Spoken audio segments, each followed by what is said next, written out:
Guys इस session में हम हेलिडे रेसनिक वॉल्कर की प्रॉब्लम 31 कर लेंगे from chapter number 22। This is 10th edition, international edition, and Indian edition में same problem is at number 13। Same chapter 22 लेकिन problem number जो है वो 13 है। So let's jump into the problem. ये डायग्राम हमारे पास है। We have a rod, charged rod, जिसकी नेगेटिव चार्ज है, नेगेटिव चार्ज -q, और वो -4.23 फेम्टोमीटर्स हैं। ओके, फेम्टोमीटर्स मतलब 10 to the power -15। So this is -4.23 into 10 to the power -15 coulomb. और लेंथ जो रॉड की है that is 8.15 centimetres, which is 8.15 into 10 to the power -2 metres. Okay, convert करके देन ए जो है ये डिस्टेंस पॉइंट पी यहां पर है, तो उसकी डिस्टेंस जो है from this end of the rod वो ए के बराबर है, और ए जो है 12 सेंटीमीटर्स के बराबर है। ए बाद में चेंज भी करना है, फिलहाल ये ए है। तो हमें क्या बताना है? पहली बात हमें बतानी है कि पार्ट ए में what is linear charge density of the rod. Okay, linear charge density of the rod हमें बताना है। So part A we have to find out lambda से यूजुअली हम रिप्रेजेंट करते हैं linear charge density which is Q divided by L। ये हमें देखना है किसके बराबर है। पार्ट बी में मैग्नीट्यूड एंड पार्ट सी में direction. So magnitude and direction related to positive direction of x axis of the electric field produced at point P due to the rod. So rod की वजह से point P पे field कितना होगा और किस direction में होगा वो हमें बताना है। पार्ट बी और सी वो है। तो let's start with part A. Charge density जो है वो हमें निकालनी है, line charge density Q divided by L, simple.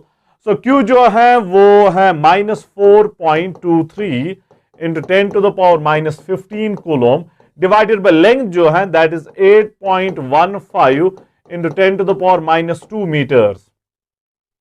Okay, ये है। तो ये वर्कआउट मैंने पहले ही किया है, सो मैं डायरेक्टली आंसर लिखूंगा। So lambda is equal to, this implies lambda is equal to -5.2 into 10 to the power -14 into 10 to the power -14 coulomb per metre. Okay, coulomb per metre. ये है lambda, charge per unit length, charge per unit length. So part B में हमें ये चाहिए भी। Okay, part B में ये हमें चाहिए भी। सो अब हमें पार्ट बी और सी में दोनों मिलके हमें मैग्नीट्यूड और डायरेक्शन ऑफ फील्ड देखनी है कि पॉइंट पी पे जो है वो किसके बराबर होगी। So what will do is हम यहां पर इस रॉड में एक छोटा सा एलिमेंट कंसिडर कर लेंगे। सपोज ये element, suppose this won't be visible, let's the darker one. यहां से लेके यहां तक एलिमेंट जो है वो हम कंसिडर कर लेंगे। ओके, ये लेट मी शेड इट।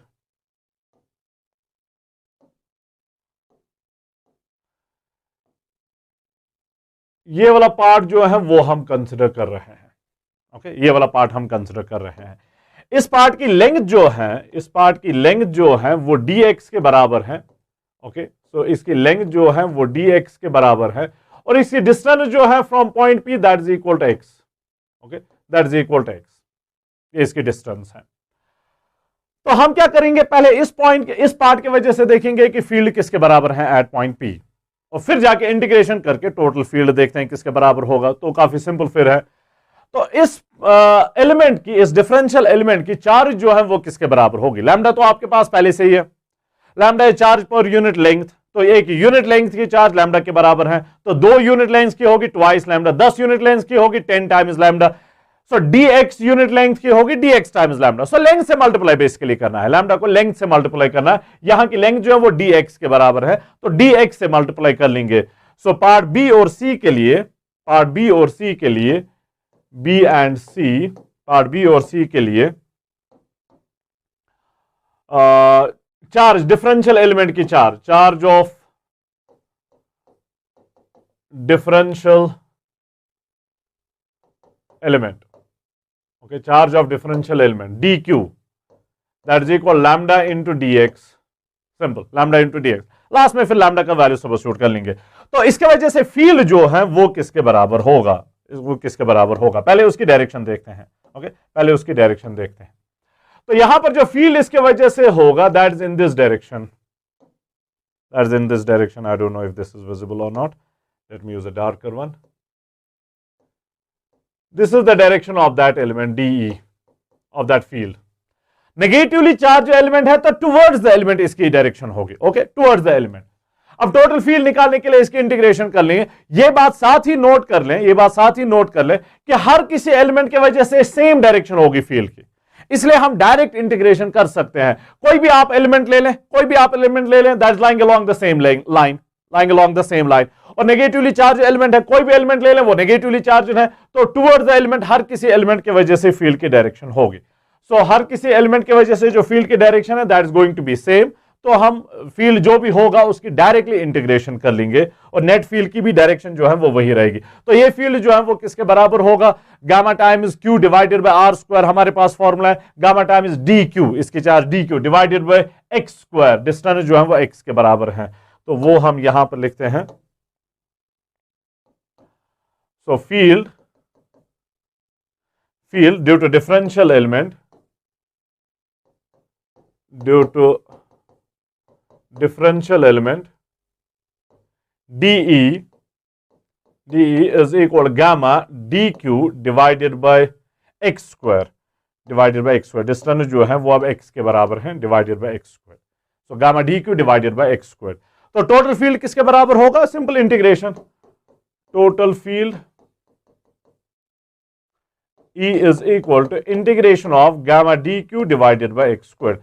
सो आप सिंपली इंटीग्रेशन करनी है। अब तो ये इंटीग्रेशन वाला क्वेश्चन बन गया, फिजिक्स वाला पार्ट जो है वो खत्म हो गया। चलिए अब देख लेते हैं कि क्या होगा। This implies E is equal to integration of gamma DQ जो है वो लैम्डा dx के बराबर है, ओके, DQ जो है वो लैम्डा dx के बराबर, lambda dx divided by x square. अब लिमिट्स कहां से कहां तक होंगे, integration is with respect to x, तो x के लिमिट्स आपने देखने की क्या है, x के एक्सट्रीम वैल्यूज आपने देखने की क्या है। पहला एक्सट्रीम वैल्यू जो होगा वो इस साइड से होगा, यहां पर इसका वैल्यू जो होगा x के लिए distance of point P from this element वो तो a के बराबर है, तो एक साइड से लिमिट जो है वो a के बराबर है, दूसरे साइड से जो लिमिट होगा वो इस एलिमेंट की डिस्टेंस होगी यहां से P से लेके यहां तक, that is a plus L. So a to a plus L, a to a plus L, उसमें सभी एलिमेंट जो है वो कंसिडर होंगे a to a plus L, a to a plus L. So this implies E is equal, gamma तो constant है, lambda भी constant है जिसका वैल्यू हमने निकाला पहले ही है, और 1 बाय x स्क्वायर की इंटीग्रेशन जो है that is minus 1 by x, integration x square को ऊपर लेंगे तो x टू द पावर -2 बन जाएगा, तो x to the power -2 + 1 divide by -2 + 1 वो यही आएगा। सो लिमिट जो है that is a to a plus L, a to a plus L. So this is minus को बाहर निकाल दें, minus gamma lambda times 1 divided by a plus L minus 1 by a, या फिर माइनस को चाहें तो आप अंदर ले सकते हैं, E is equal to gamma lambda times 1 by a minus 1 by a plus L. Okay, so this is magnitude of the field, this is magnitude of the field. अब इसी का एक स्पेशल केस हम यहां पर कंसिडर कर लेंगे, although वो हमें आगे चाहिए नहीं या फिर चाहिए शायद, कंपैरिजन के लिए कंपैरिजन हम उसका कर लेंगे। स्पेशल केस जो हम कंसिडर कर लेंगे, if a is very large in comparison to l, यानी कि पॉइंट P जो है that is far away from the rod, a is very large in comparison to l, far away from the rod. So point P अगर बहुत दूर है rod से, then rod will look like a point.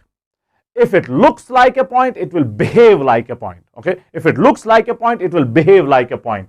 So वो हम यहां पर कर लेंगे, if it looks like a point, it behaves like a point. वो जरा देखते हैं कि वैसा ही होगा कि नहीं। If a is very large in comparison to l, तो so पहले हम इसको ऐसे लिखते हैं, E is equal to gamma lambda times cross multiply करते हैं a plus l minus a divided by a plus l, divided by a plus l. This is E is equal to gamma lambda, a and a will cancel out, तो l बच गया, divided by a plus l। अच्छा भाई, ये भी अभी तक general ही है, ओके, ये भी अभी तक हमने कोई अप्रोक्सीमेशन यूज नहीं की, अब जाके अप्रोक्सीमेशन यूज कर, तो इसे छोड़ दे, ये मेरे ख्याल से ज्यादा आसान रहेगा यूज करना। सो ये हमारे पास जनरल फॉर्मूला बन गया फॉर द फील्ड। अब वो अप्रोक्सीमेशन यूज करते हैं, ओके, अब वो अप्रोक्सीमेशन यूज करते हैं। By the way, gamma lambda L जो है that is total charge, that is total charge, lambda is charge per unit length, lambda is charge per unit length into total length, वो आपको total charge देगा। Okay, so that is Q, basically magnitude हम लिखेंगे, that is Q. So E is equal to gamma Q divided by A plus L, gamma Q divided by A plus L. ये हमारा field आ गया। Okay, ये हमारा field आ गया, general formula. Okay, general formula, अभी हमने कोई अप्रोक्सीमेशन यूज नहीं की। Gamma Q divided by A times A plus L होना चाहिए, A into A plus L. Okay, A into A plus L, A into A plus L, A into A plus L. तो ये general बन गया। Okay, general बन गया। अब को स्पेशल केस लेते हैं, अब स्पेशल केस लेते हैं। If L a is very large in comparison to L, वो हमने पहली बात की, if a is very large in comparison to L, तो रॉड जो है वो पॉइंट जैसी दिखेगी, then it should behave like a point, तो पॉइंट चार्ज वाला ही रिजल्ट आना चाहिए। देखते हैं कि होगा कि नहीं।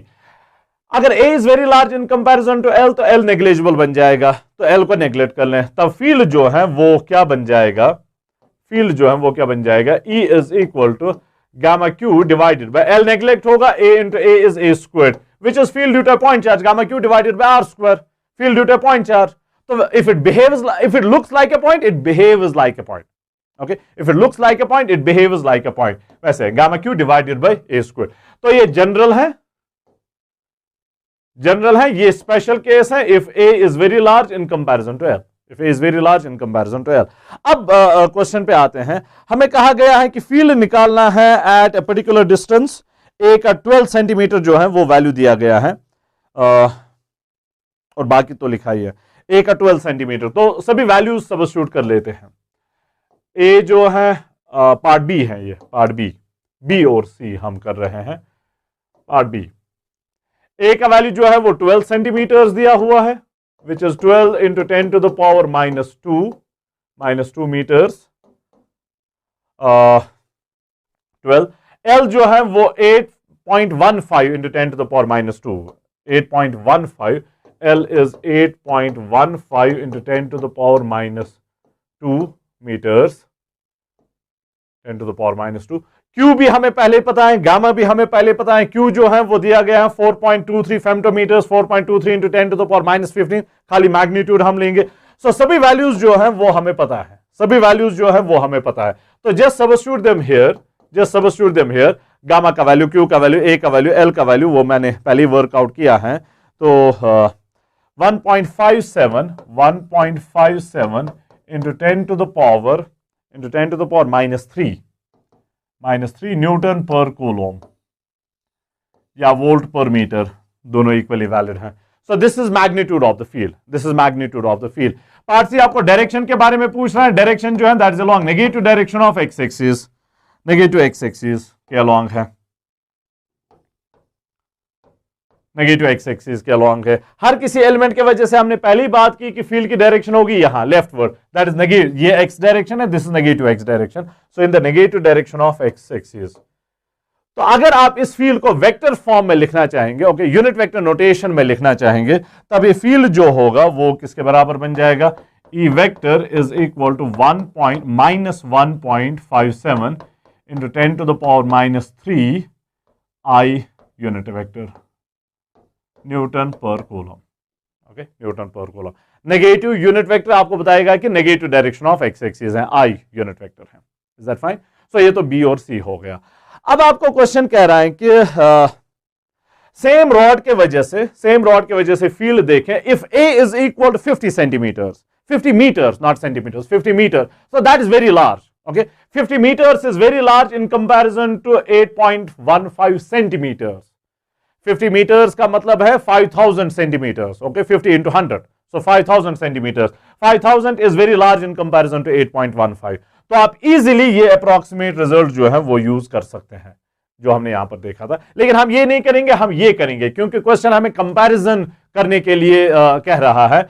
एक तो हमें रॉड के वजह से देखना है at A equal to 50 metres, फिर जाके हमें कह रहा है कि अगर सेम चार्ज पॉइंट चार्ज होती तब कितना फील्ड होता। तो क्वेश्चन यही आपको दिखाना चाह रहा है कि अगर बहुत ज्यादा दूर पॉइंट है तो इसका फील्ड जो होगा that will be approximately same as that of the point charge. तो उसके लिए So we have this rod then,